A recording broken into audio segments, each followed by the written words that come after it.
Salut et bienvenue à toi qui nous rejoins pour la toute première fois sur la NK Business TV. NK Business TV, c'est une chaîne online qui œuvre dans la promotion, dans la diffusion et dans la vulgarisation des initiatives, des créativités, des personnes et des entreprises. Alors, NK, en collaboration avec Belux International Limited, et BOLF, qui signifie Boss Lady Forum, ont innové en mettant sur pied un programme de formation. Un programme de formation qui va aider dans le processus de la croissance, non seulement de NK Business TV elle-même, mais aussi la croissance des autres entreprises, des autres personnes. Alors nous sommes ici en équipe, comme vous pouvez bien le constater et comme nous l'avons annoncé dans notre programme. Tous les vendredis, nous serons avec les leaders, les décideurs, les entrepreneurs, donc tous ceux-là qui veulent vraiment atteindre la croissance dans leur propre vie et dans la vie de leurs initiatives. Je suis Noël, coach en développement personnel, leadership, communication, marketing et vente. Bonjour, moi c'est Jemima, je suis CEO d'une maison de communication dénommée COMAC, Communication and Marketing Company. Je suis ici aujourd'hui dans cette formation Leader à succès et c'est vraiment une formation qui m'intéresse parce que comme attente à la fin de cette formation, j'aimerais savoir comment être un bon leader dans sa société, dans mon entreprise et pour moi-même. Merci. Bonjour, moi c'est Olivia Monteta, je suis étudiante et entrepreneur. J'attends à la fin de cette formation acquérir une aptitude qui me permettra d'être leader dans mon entourage et avec moi-même. Merci. Bonjour, moi c'est Sébastien Ndaïreguigé, éducateur. Je participe à cette formation pour plusieurs raisons. D'abord, des attentes par rapport à mon évaluation personnelle. Est-ce que je peux être un leader? D'autant que j'œuvre dans le domaine de l'éducation.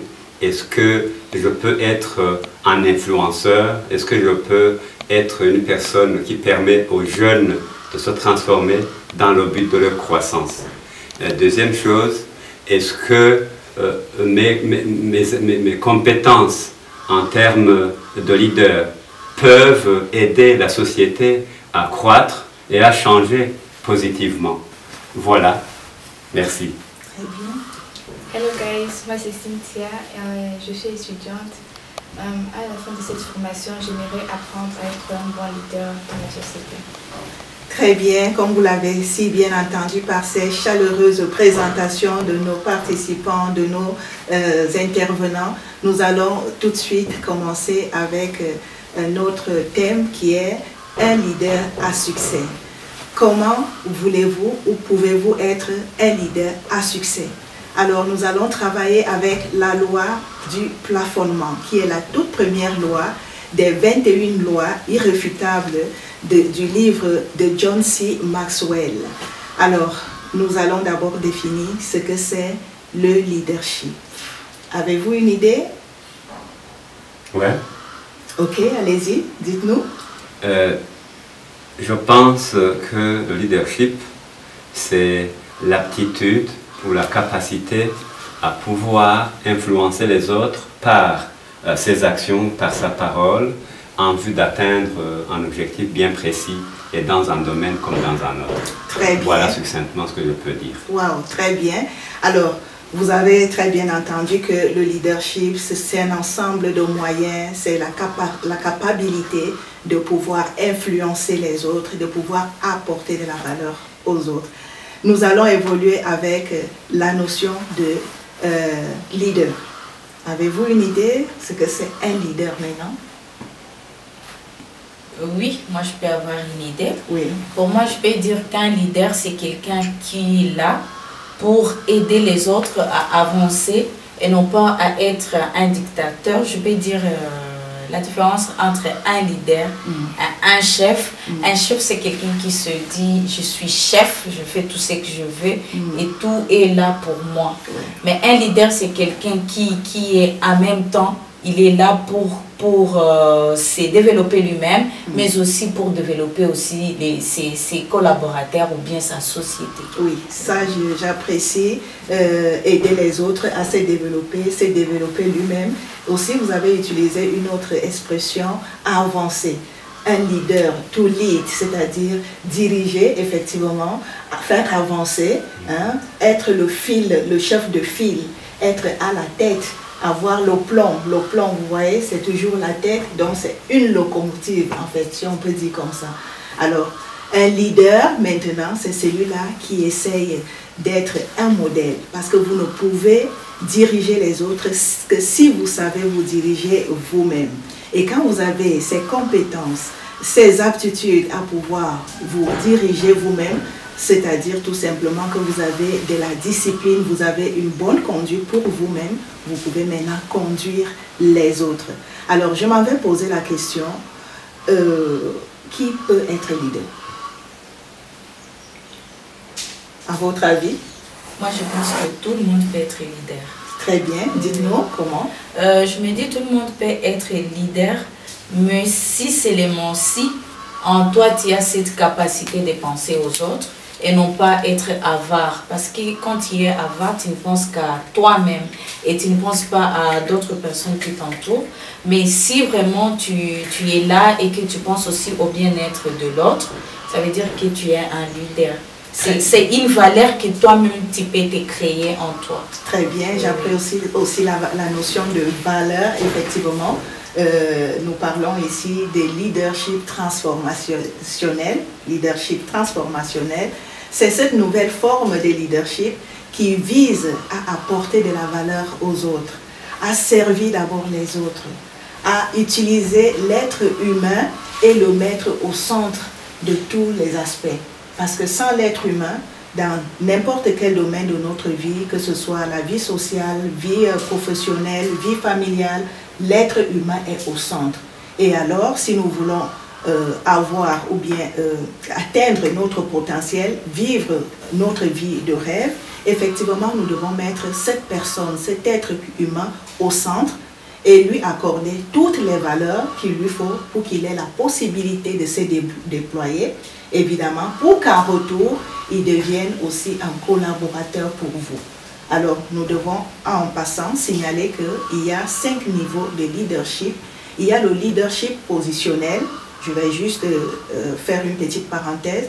Le leadership positionnel, c'est le leadership que nous connaissons tous. C'est-à-dire, vous avez eu une promotion, vous avez été nommé, vous avez été, je vais dire, affecté, ainsi de suite, tout ce que ça donne. Donc, c'est ça qu'on appelle le leadership positionnel. Et lorsqu'on arrive à ce niveau de leadership positionnel, il arrive parfois qu'on n'ait pas les aptitudes de vraiment diriger les équipes. Et alors, on va aboutir à un leadership négatif. De même, à l'inverse, lorsque nous utilisons notre leadership à aider les autres qui vont nous aider à développer notre initiative ou bien l'entreprise à la tête de laquelle nous nous trouvons, évidemment, nous déployons notre influence et nous débouchons à un leadership qu'on appelle leadership positif. Et en ce moment-ci, je voudrais encore peut-être écouter quelqu'un d'autre, un autre intervenant, pour qu'il nous donne son point de vue en fonction de ce que je viens d'expliquer, ce que c'est un leader. Avez-vous une idée, une autre idée par rapport à ce que nous venons de dire? Pas encore. Moi, je trouve que vous avez déjà tout dit. Voilà. Alors, nous allons effectivement vous faire savoir que le leadership, c'est de l'influence, ni moins, ni plus. Tous ceux qui ont réussi dans ce monde, ils ont utilisé leur influence, mais ce n'est pas la dictature. À ne pas confondre le leadership avec la dictature, avec la corruption, avec la position. C'est des choses bien différentes. Quand vous restez au niveau positionnel, avec notre thème que nous allons développer dans les minutes qui suivent, vous allez comprendre la loi du plafonnement, en quoi est-ce qu'elle est régie. La loi du plafonnement, nous pouvons sous-entendre par cette loi la position, le niveau. D'abord envers nous-mêmes et puis envers nos initiatives. Nous allons évoluer en vous posant la question suivante. Dans quel domaine, à votre avis, le leadership peut être appliqué? J'estime personnellement que le leadership se retrouve un peu partout. Très bien. Partout, dans tous les domaines, dans tous les secteurs de la vie des êtres humains. Avez-vous un exemple précis pour étayer votre opinion? Oui. Quel domaine, par exemple? Comme j'opère dans le domaine de l'éducation, oui. Il faut voir, par exemple, les délégués des classes qui peuvent influencer leurs camarades, notamment vers un objectif bien précis.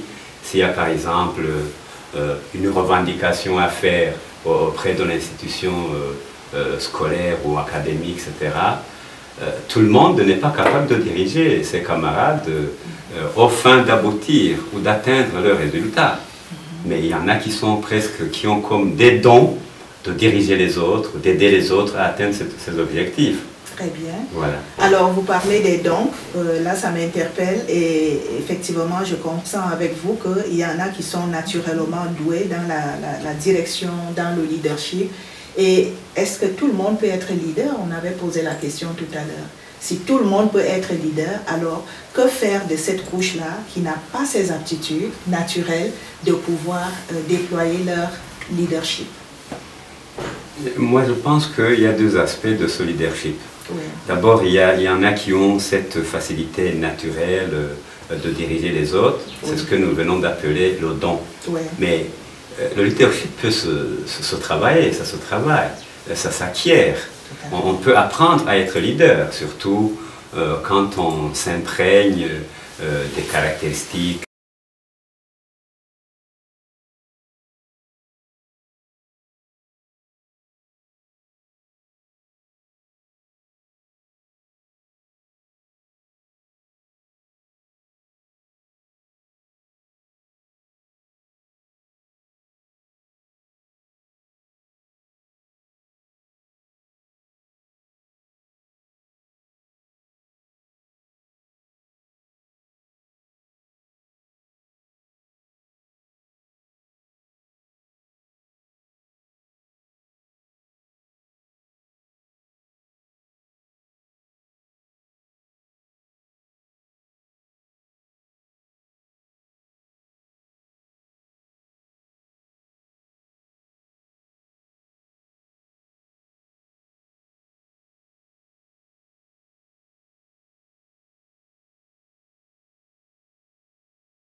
Vous-même et pour votre entourage.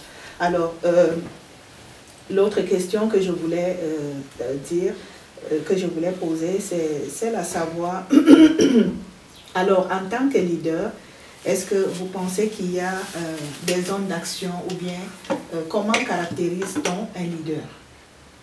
Y a-t-il des évidences, y a-t-il des éléments qui peuvent nous faire ou bien nous démontrer que telle personne est leader?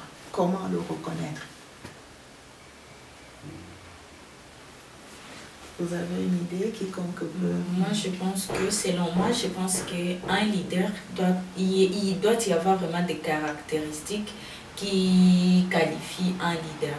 Premièrement, un leader, c'est pour moi, je peux dire, c'est quelqu'un qui doit d'abord être humble. Ouais. Il doit d'abord être humble, dynamique, polyvalent, et quelqu'un qui est courageux, et quelqu'un qui est là aussi, parce que quand je dis humble, c'est quelqu'un qui est là au service des autres. Je le répète toujours, parce que quand tu es là, tu veux avancer et faire avancer les autres. Ça, c'est un bon sens d'un bon leader.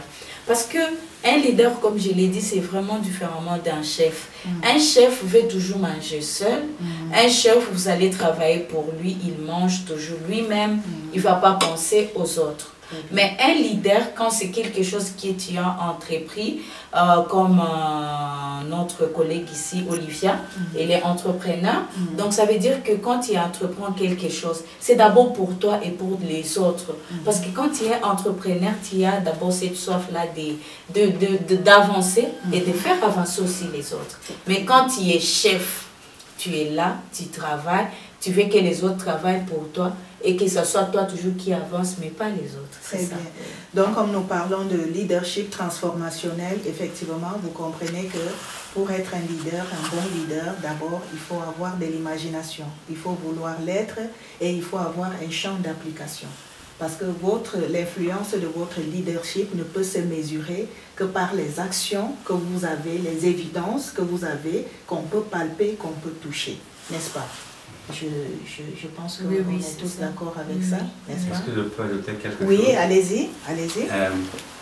Je pense que pour être un bon leader, il faut d'abord bien se connaître.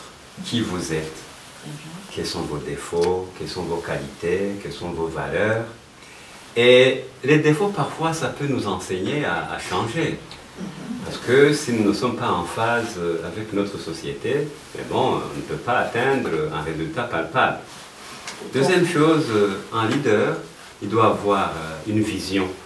Parce que c'est cette vision qui va lui permettre de s'activer pour chercher à atteindre les objectifs, pour chercher à influencer les autres. Un leader, il doit aussi avoir des outils pour influencer les autres. Très bien. Et ces outils-là, je pense qu'on va les découvrir ensemble. Tout à fait, Merci beaucoup. à fait. Merci beaucoup. C'est pour cela que nous sommes là, pour effectivement découvrir les outils qu'il faut à un leader. Donc, quelqu'un qui se veut leader. D'abord, on l'a dit déjà, tout le monde peut être leader, ça c'est la bonne nouvelle. Il suffit tout simplement de le vouloir, il suffit tout simplement de se faire former quand vous ne l'avez pas naturellement. Il suffit tout simplement de vous lancer dans ce processus de croissance. On peut croître dans tous les domaines de notre vie. Alors même dans le domaine du leadership, nous pouvons faire un plan de croissance. À la fin de cette présentation, nous allons vous montrer quelques lignes de conduite qui vont vous permettre de voir comment est-ce qu'on développe un plan de croissance en leadership. Autre aspect, nos succès et nos réussites dépendent de notre leadership. Donc c'est un peu l'inverse de ce que j'avais dit tout à l'heure. Donc si aujourd'hui, à l'endroit où vous vous trouvez, nous nous trouvons, nous avons du succès, c'est juste le résultat de notre leadership qui découle de nos choix. Comment nous nous comportons nous-mêmes envers la société. Nous avons vu plusieurs personnes autour de nous qui n'arrivent pas à décoller, qui n'arrivent pas à atteindre leurs rêves, qui n'arrivent pas à déployer leur potentiel.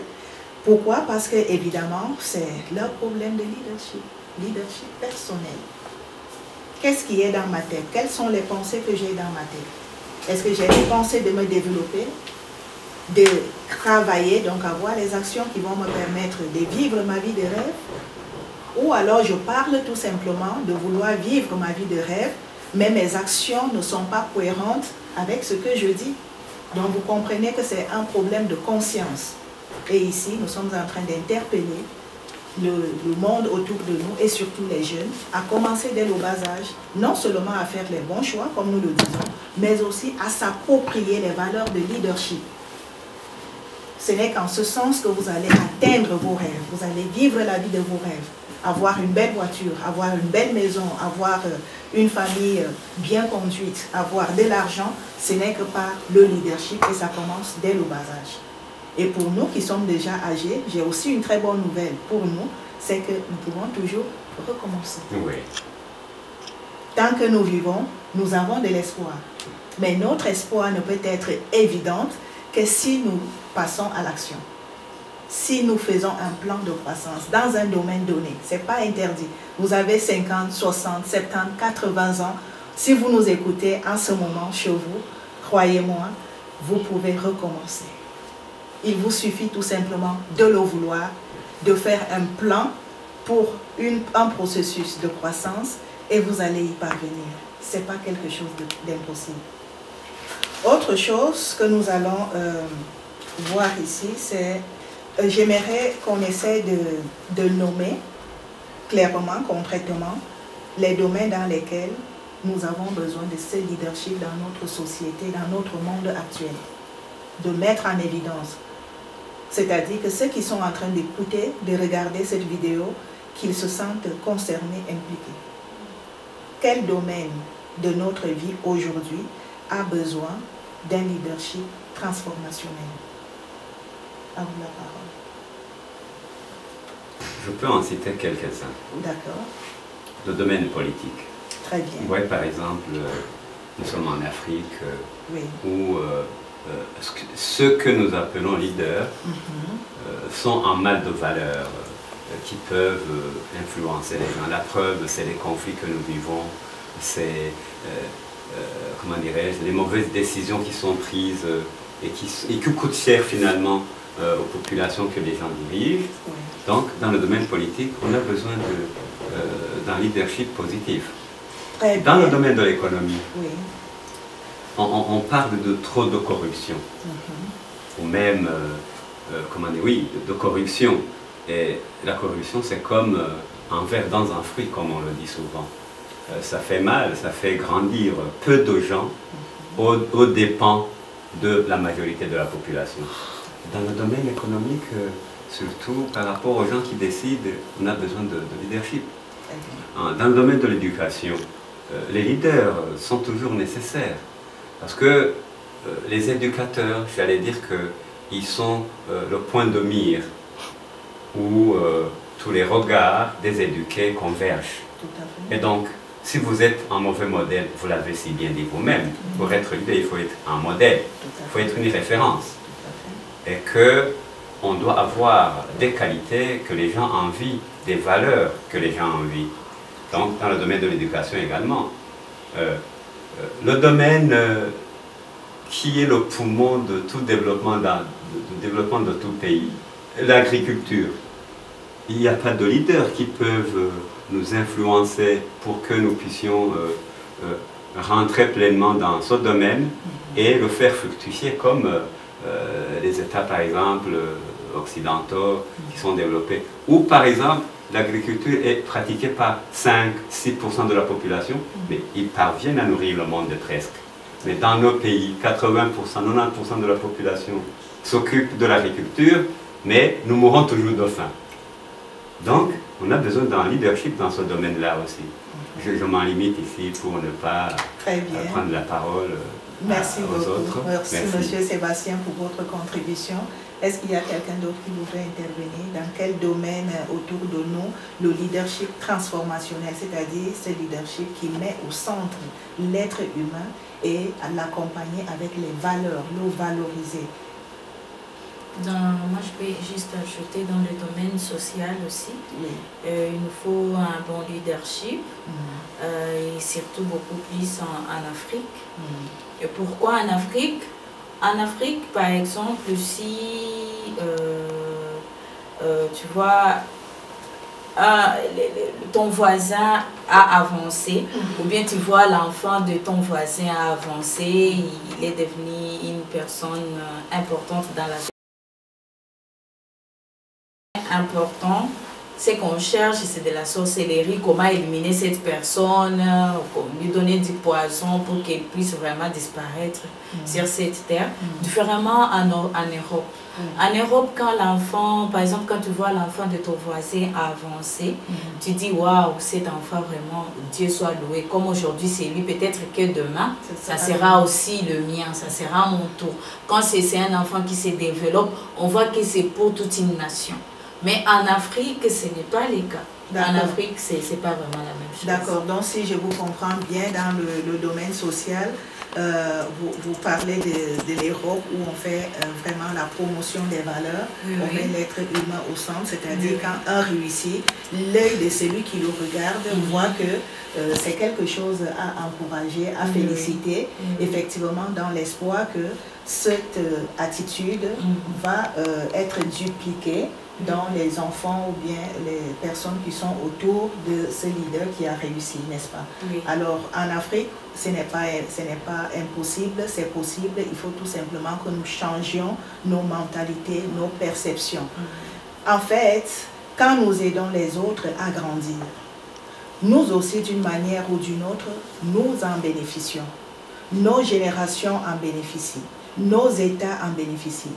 Alors la seule recommandation que nous pouvons vous faire ici, c'est vraiment œuvrer dans la promotion de l'augmentation de valeur aux autres. considérez l'être humain qui est au centre de tout ce que vous voulez avoir, tout ce que vous voulez accomplir, et donnez-lui de la valeur. Je voudrais vous demander si vous avez un exemple précis dans vos initiatives, dans vos entreprises, où vous avez eu à gérer différemment votre leadership. La parole est à vous. Bon, moi personnellement, je voudrais ajouter par rapport à ce que monsieur et madame ici présentent tout à l'heure sur le leadership. Déjà, dans le leadership, il est nécessaire dans tous les domaines. Je vais parler du domaine de la santé, par exemple. Nous remarquons qu'il y a certains gens qui préfèrent aller dans tel ou tel autre hôpital que d'aller dans d'autres hôpitaux. Pourquoi? Parce que ça dépend de la manière dont l'hôpital est géré. Parce que vous pouvez arriver quelque part où ce n'est pas le nombre de patients qu'il y a, mais c'est la volonté de ceux qui doivent accueillir les patients qui ne sont pas vraiment à jour. Parce que vous pouvez trouver quelqu'un, il est vrai qu'il y a beaucoup de personnes à l'hôpital, mais cette personne a un manque de volonté de pouvoir s'occuper de la personne qui est en face de lui, même pour un simple renseignement. C'est pas parce que dans les autres hôpitaux, ils ont quelque chose de spécial ou de meilleur que vous, mais c'est juste parce de la manière dont vous accueillez les patients qui viennent chez vous. Oui. Et comme elle a dit, en Afrique et ailleurs. Pourquoi ailleurs, ils sont plus développés que chez nous? Parce que quand quelqu'un décide d'être leader et qu'il a beaucoup plus d'expérience que certaines autres personnes, les autres en Europe préfèrent soit copier chez la personne qui l'a fait, pour pouvoir juste copier et dire que bon, il a fait bien, moi aussi je copie, ou alors essayer plutôt de rivaliser avec cette personne en créant quelque chose qui pourrait être mieux que la première personne. Pourtant en Afrique, la différence est que déjà, il y a la jalousie, ça c'est le A, qui fait en sorte qu'au lieu de copier, il y a un certain orgueil qui va se dire non, si je copie telle ou telle autre personne, va dire que j'ai copié chez telle. Ou alors le temps de pouvoir créer autre chose, étant donné que vous n'avez pas la capacité de créer pour dépasser la personne que vous avez vue meilleure que vous, ça va alors créer des mauvaises paroles autour de cette personne, des critiques par rapport à sa création, faire en sorte que les autres ne puissent pas avoir confiance ou plutôt aller se diriger vers cette personne pour peut-être acheter son produit. Donc déjà vous allez diminuer la valeur de la personne ainsi que son initiative. Exactement. Tout à fait. Oui, effectivement, comme vous le dites, il y a les niveaux, il y a plusieurs niveaux dans lesquels on peut, ou bien plusieurs domaines dans lesquels on peut appliquer le leadership.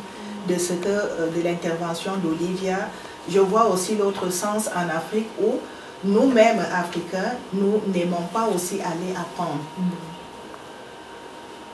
Je vais m'expliquer. Ça veut dire quoi? Je vois mon frère qui a fait quelque chose de bien.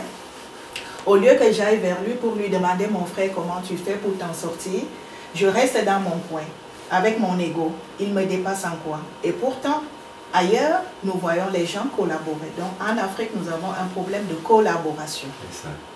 Et ça ne peut pas faciliter le leadership. À l'inverse aussi, ceux qui ont réussi, quand ils ne veulent pas partager leurs expériences avec les plus jeunes. Quand je dis les plus jeunes, c'est-à-dire ceux qui n'ont pas son niveau. Ce n'est pas jeune en âge, mais plutôt jeune en niveau, en croissance, en succès. Donc voilà, tout un tas de problèmes que nous avons en Afrique. Et moi, je pense que si nous voulons réellement changer notre Afrique, à changer nos villes, nos pays, ce changement devrait commencer par nous-mêmes. Ça veut dire quoi? Si j'ai atteint un certain niveau de croissance dans un domaine donné, que je sache partager avec les autres, comme nous sommes en train de le faire ici. Oui, c'est gratuit, mais c'est pour que nous puissions nous ajouter de la valeur, et vous qui nous regardez aussi, pour que vous puissiez avoir de la valeur et croître dans vos domaines précis. n'est-ce pas? Alors, est-ce que je peux vous partager une petite expérience où le leadership a fonctionné chez moi? très bien, c'est ce qu'on attendait d'ailleurs. Ben, c'est dans une association Oui, qui s'appelle Action contre la mendicité. très bien. ACM Cora. Cora en Kirundi, ça veut dire travailler. Coucou ACM Cora. Merci. J'essaie de développer un concept que je pourrais traduire en français comme travail en synergie. Chez nous, ça s'appelle Ikibiri. Lorsque, par exemple, on va cultiver les champs, tous mes voisins viennent chez moi. Le lendemain, nous allons chez quelqu'un d'autre. Et ça va vite, c'est vite fait, c'est vite labouré. Ouais. Et après, nous avons conçu un autre moyen de travailler pour construire des maisons plus ou moins décentes par rapport aux maisons du village. Et nous avons même des photos pour montrer les anciennes habitations, c'est ça, les nouvelles que les gens ont construites gratuitement par l'entraide mutuelle. Ouais. Et on voit la première maison, la première habitation et la deuxième, il y a une grande différence. Parce que vous voyez, quand on habite une maison qui n'est pas suffisamment aérée, on est exposé aux maladies respiratoires, par exemple. Tout à fait. Ça, c'est le premier exemple, qui est déjà une expérience que l'on pourrait même partager avec les autres. Un autre cas, c'est un cas qui est en expérimentation. Il y a une notion que moi j'appelle la néo-ruralité. Parce que les jeunes, ils pensent que tout leur espoir, c'est la ville. Or, la ville a des conditions qu'elle vous exige pour y vivre de façon décente. Est-ce que vous avez la qualification? Est-ce que vous avez la possibilité d'attraper un job qui vous fait vivre? Est-ce que vous voulez franchir un cap alors que vous n'avez pas tous les moyens de votre ambition?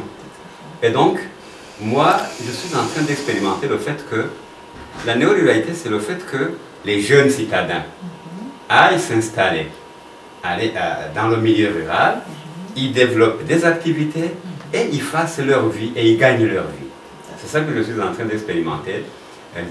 Je suis sûr que avec les notions que je suis en train d'apprendre aujourd'hui, ça va m'aider à affiner ma méthodologie pour atteindre mon objectif. Waouh, quel bel exemple, quel bel exemple. C'est évidemment les leaders que nous voulons dans nos sociétés, dans nos communautés. Lui, il décide de mettre son leadership, l'influence de son leadership en faveur des jeunes.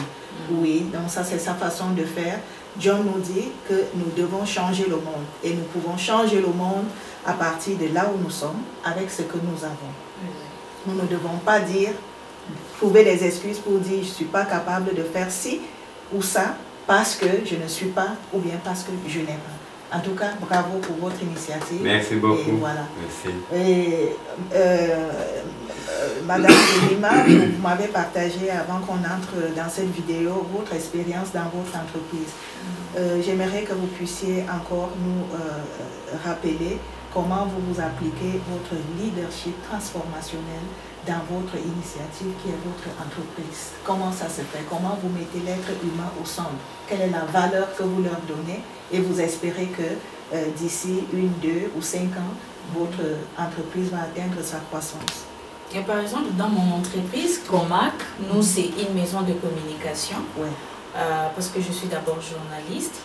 Donc, dans Comac, ce que nous faisons différemment de ce que les autres font. Ouais. Donc, dans Comac, c'est une agence de communication qui est ouverte à tout le monde. Et surtout chez les jeunes, pour les jeunes. Parce qu'aujourd'hui, c'est rare dans notre société africaine de trouver les jeunes de notre âge, comme même Olivia, qui sont vraiment des entrepreneurs. Donc nous, dans Comac, différemment des autres, là où on était auparavant, on travaillait pour les autres, tu pouvais t'attendre à un salaire à la fin du mois, disons un salaire de 100 000, 200 000. Et tu vas trouver, par exemple, tu fais entrer dans l'entreprise où tu es entré des vrais, tu fais entrer pour être, disons, 10 millions par mois. Et toi, les mois, tu touches 200 000. Et difficilement même tu parviens à être payé de ça. À être payé de ça. Et tu vas trouver vraiment à la fin du mois, tu t'attends à t'aider 100 000. Par contre, toi tu as fait entrer dans l'entreprise 10 millions. Mais à la fin, toi tu auras t'aider 100 000. Difficilement. Difficilement encore. Mais ce qu'on a fait dans Comac, Comac, ce que nous faisons, on se partage. La collaboration en fait. En Comac, nous, on est là pour collaborer. On s'est dit, bien sûr, il y a l'administration, on doit respecter l'administration, mais on est des collaborateurs. Personne n'est chef de l'autre. Chacun est son propre boss. Quand tu es là, tu sais que tu es venu travailler pour toi-même. Et non pas pour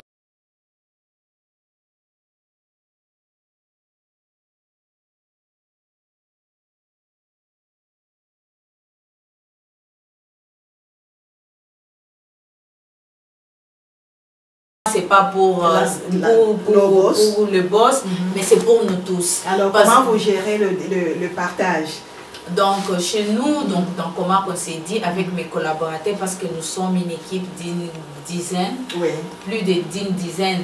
Donc, on s'est dit, quand on trouve, parce que nous sommes encore une entreprise jeune, on s'est dit que notre entreprise doit avancer, on doit payer les taxes, on doit payer l'eau, l'électricité, on doit faire la maintenance et tout. Donc, on s'est dit, par exemple, si on trouve aujourd'hui un marché qui va nous faire entrer 10 millions, et que dans les 10 millions, c'est qu'on s'est dit avec nos collaborateurs, 50% de la somme qu'on a fait entrer, ça va directement dans le compte de notre entreprise.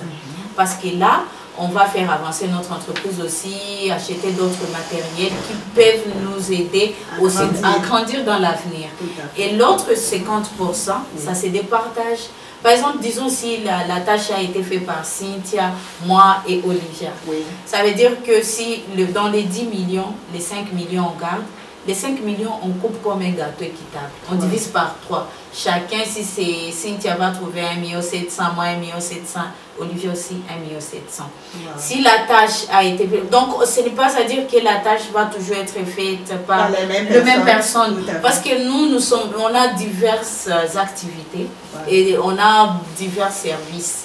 Donc il y a les services où moi je suis apte, d'autres où c'est Cynthia qui est apte, d'autres c'est Olivia, d'autres c'est l'autre personne. Donc selon l'intervention de chacun. Selon l'intervention, parce qu'il y a plusieurs domaines d'intervention. Cette nouvelle forme de leadership, franchement basée sur l'humain et ainsi que les valeurs qui doivent lui être accordées. Franchement, j'admire et j'invite tous les autres jeunes, pourquoi pas même les aînés qui ont démarré. Vous voyez que l'entreprise vraiment ne décolle pas, même en famille, ça ne suit pas. Alors essayez de revenir un peu à l'action, c'est-à-dire mettez la personne avec laquelle vous travaillez au centre, donnez-lui de la valeur et instaurez ce système de collaboration et non de chef et exécutant. Et comme ça, vous verrez que ça va changer complètement la donne et la croissance va suivre. Comme elle a dit tout à l'heure, j'apprécie sa procédure et je pense que nous pouvons aussi nous inspirer de sa procédure. Parce que généralement, quand les gens viennent aussi pour le salariat, ils vous rendent un service parfois à la limite du salariat. Et moi, je pense qu'avec cette forme-là, de créer plutôt la collaboration avec le personnel, ça permet à chacun de s'auto-motiver, d'atteindre la croissance et de pouvoir rendre peureux l'entreprise ou l'initiative qu'on a. Donc voilà, je rappelle encore que nous devons effectivement rester dans le leadership transformationnel qui tient compte de la personne et des valeurs qu'il faut lui accorder. Alors, nous allons terminer avec cette petite partie ici. Est-ce qu'il y a quelqu'un qui peut nous lire à gauche? Oui, à gauche.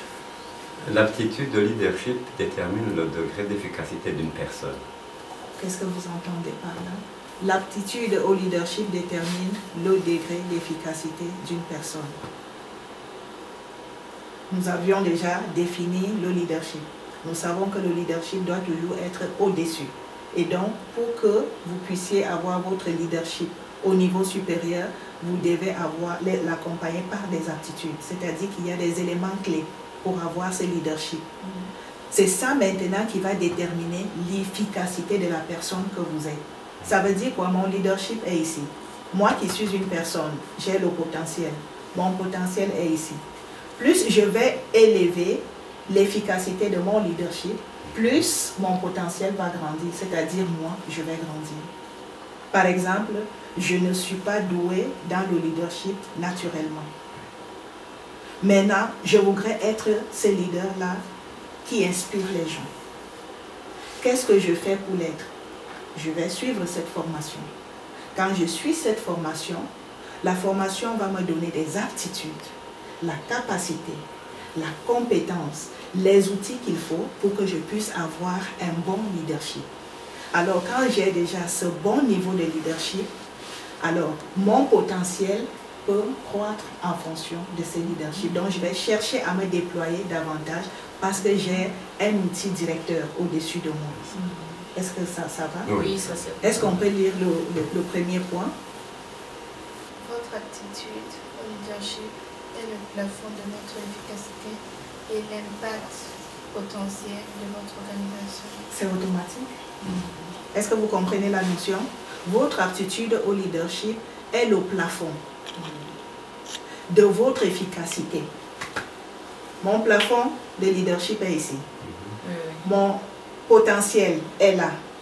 Et mon entreprise aussi va suivre. Est-ce que vous comprenez un peu le scénario? C'est à 3 niveaux. Donc, je suis plafonnée au leadership ici parce que j'ai les aptitudes que j'ai acquises à la lecture, au regard des vidéos, à participer à des formations. Alors, j'élève mon niveau de connaissance en leadership qui est ici. Je sais désormais ce qu'il me faut pour que les équipes restent avec moi. Alors, quand mon niveau est là, moi qui suis la personne qui voudrait atteindre la croissance au niveau de mon leadership, qu'est-ce que je fais? Je vais déployer mon potentiel au fur et à mesure. Et quand mon potentiel est déployé au deuxième niveau, qu'est-ce qui va suivre? Tout ce que je vais faire va réussir. Va impacter mes actions. C'est ça même que vous avez dit que les leaderships dépendent de la façon dont nous nous organisons. Très bien. Oui. Tout à fait. Alors, on peut lire le dernier point. Jemima, par exemple. Réussite individuelle contre aptitude au leadership. À votre avis, qu'est-ce que cela signifierait? Une réussite individuelle ou alors les aptitudes au leadership? À votre avis, qu'est-ce qui résonne mieux? Pour moi, je pense que d'abord c'est la réussite individuelle. Quand d'abord, parce qu'avec cette formation, au début de cette formation, je ne savais pas encore que le leadership doit commencer d'abord par toi-même, individuellement. Ça doit d'abord être individuel avant d'être social. Que tu dois d'abord être l'image de ce que tu veux. Parce que ça doit d'abord commencer par toi, dans toi d'abord.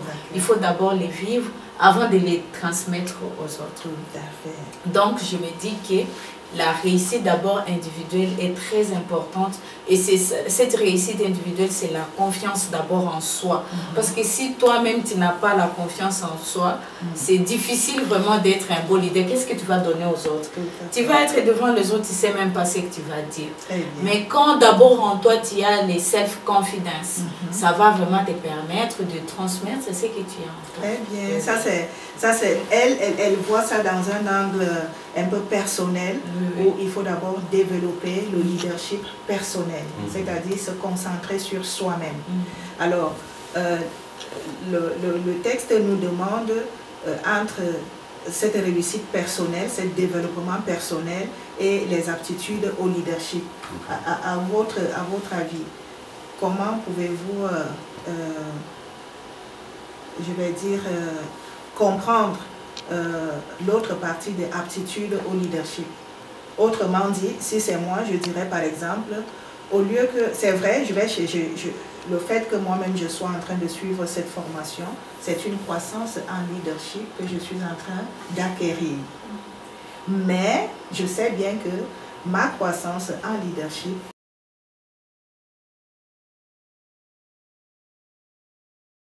sur la personne et il y a ce que je suis en train d'apprendre ici. Donc, nous comprenons ici que les deux vont de pair. Oui, c'est ça, c'est moi la personne qui vais pour chercher.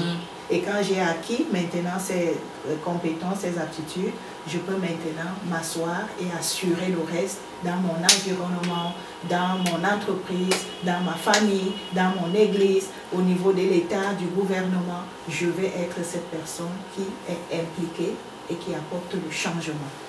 Ça veut dire que brièvement, si on peut comprendre par là, tu ne peux pas avoir la réussite individuelle sans toutefois avoir les aptitudes au leadership. Donc c'est des choses qui s'embrassent, qui vont de pair. Oui, les deux choses vont de pair. Oui, et ce que nous encourageons aujourd'hui, c'est plutôt au lieu de chercher d'abord à se développer soi-même. Oui, c'est vrai qu'un leader doit toujours avoir de l'avance sur les autres. Mais ce qui est à promouvoir, à prôner ici, c'est vraiment d'abord les aptitudes. Parce que quand vous avez ces aptitudes-là, vous pouvez développer, même si vous vous développez, vous comprenez qu'en même temps, vous devez développer les gens autour de vous pour qu'en retour, ils puissent devenir vos collaborateurs et que les résultats soient effectivement ce que vous avez souhaité. Alors, on avance. Monsieur Sébastien, vous pouvez lire en bleu là-bas. Mettre en pratique la loi du plafonnement. Ok, là nous sommes maintenant à l'exercice. Le premier numéro nous dit graissez la liste de vos 5 objectifs principaux à 12 mois minimum. Ça demande un peu de réflexion. Ça demande un peu de réflexion, très bien. Donc ça c'est un exercice de redevabilité, voilà, de par ce que nous avons vu. Alors au deuxième point, évaluez votre leadership de 1 à 10 sur 4 aspects. Donc, c'est un exercice personnel que vous allez faire si vous voulez bien développer le leadership en vous. Sur le plan des aptitudes relationnelles, donc quelles sont les relations que vous avez autour de vous, quel est votre cercle d'influence, quel est votre cercle rapproché et comment vous gérez vos relations. Est-ce que ces relations vous apportent de la valeur? Est-ce que vous leur apportez de la valeur? Et en définitive, quel est le résultat que vous avez au niveau de vos relations? La planification, réflexion, stratégie. Quand vous faites votre planification de croissance dans vos domaines respectifs, quelle est la stratégie?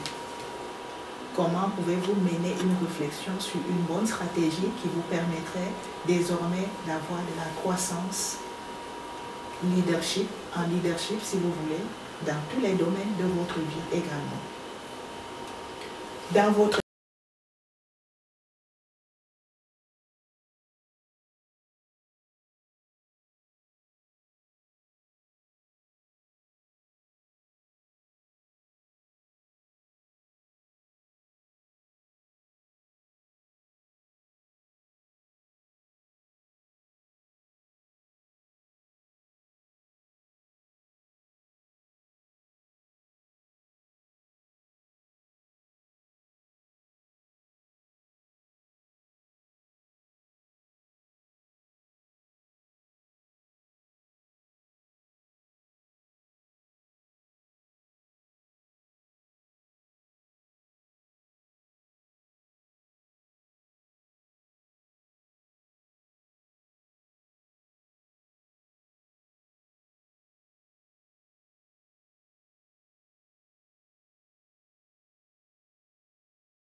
perçoivent cette relation-là? Est-ce que c'est une relation qui doit les brimer ou c'est une relation comme un parent et un enfant? Très bien, qui Voilà. doit les motiver. Et après, nous acceptons les réponses qu'ils nous donnent, même si ça nous choque. Ça fait mal, ouais. Ça fait mal, mais il faut accepter. Tout à Parce fait. que c'est ça qui nous permet finalement de nous améliorer, de changer. Tout à fait. S'il faut changer de méthode, s'il faut changer de langage, s'il ne faut pas être hautain par rapport à vos interlocuteurs, c'est ça qui nous aide à changer et finalement à grandir. Oui, tout à fait. Finalement à grandir. Tout à fait, l'évaluation. Seulement, le problème que j'ai avec les Burundais, oui.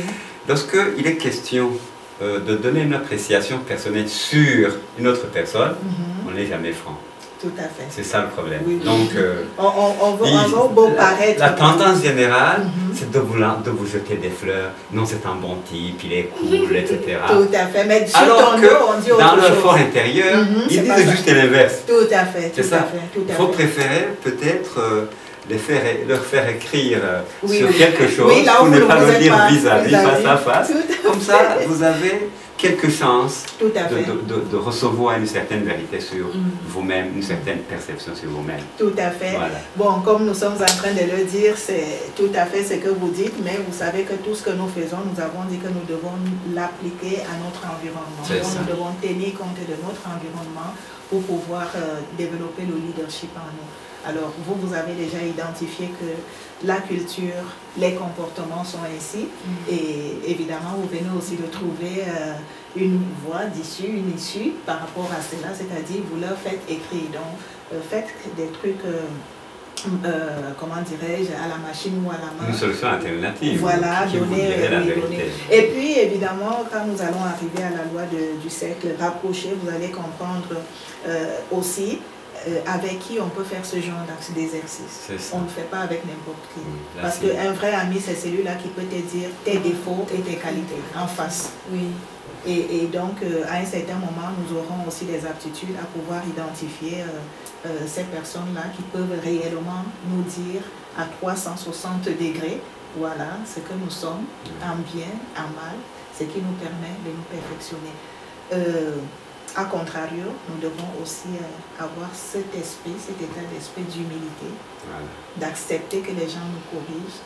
Ça choque, comme vous l'avez dit, mais ça nous aide à nous améliorer et à grandir. Alors, nous allons mettre fin à nos échanges. J'espère bien que ce partage va nous permettre de pouvoir non seulement nous améliorer nous-mêmes, améliorer les conditions de vie autour de nous, surtout en mettant l'être humain au centre et particulièrement les jeunes qui ont besoin d'encouragement, de motivation, qui ont besoin de grandir, mais effectivement dans nos initiatives. Voilà, je vous remercie et on se dit à très bientôt. Au revoir. Pour la prochaine séance. Au revoir. Alors, je vous invite tout simplement, comme d'habitude, ne faites pas les commentaires dans mon inbox WhatsApp. J'aimerais vous lire là, en dessous de la vidéo. Et si vous voulez aussi être participant, intervenant à ce contenu, pourquoi pas, vous allez juste nous contacter et nous dire que vous voulez être intervenant et nous allons vous recevoir. Likez la vidéo, partagez la vidéo. Bye bye et à la prochaine.